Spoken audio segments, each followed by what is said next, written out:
He'd gone all the way back to the original blueprint of Adam. So now you have these two representatives, man in Jacob and the fallen angels or the Nephilim in Esau. And that is the war that we've been in ever since.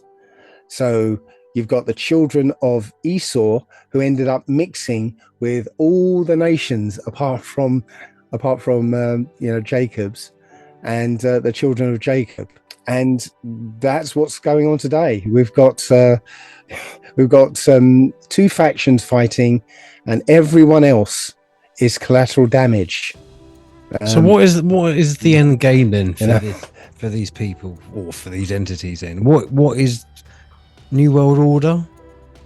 The end game of the agenda, which is the Nephilim agenda, is essentially to exterminate the race of man and replace them on Earth. Okay.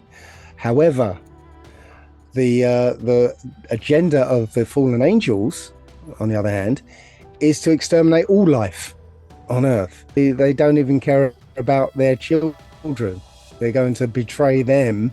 That's their plan, because they're wicked, essentially, and they don't forgive.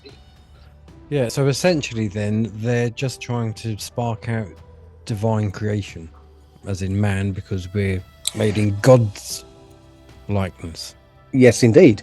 So going back to why this started, it was because, now this is a bit of speculation, that I've pieced together from looking at other sources and stuff, but it seems that this civilization isn't the first.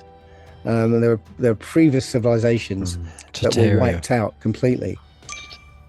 We call it Tartaria, but it's not to do with that area on the map that said Tartary, whatever. I think it was a worldwide civilization. But essentially what I pieced together is the previous civilization to this one was governed by an angel. So it was, there was, and I think people are starting to talk about this as well, that maybe this technology, this architecture wasn't built by human hands, it was built by angelic hands. But I'm not going there yet. But so this previous civilization was governed by an angel, and it fell into wickedness, and the Most High decided to wipe it clean and start again. And when he did start again, this time he created Adam to be the new governor of Earth, again in his likeness, in his image.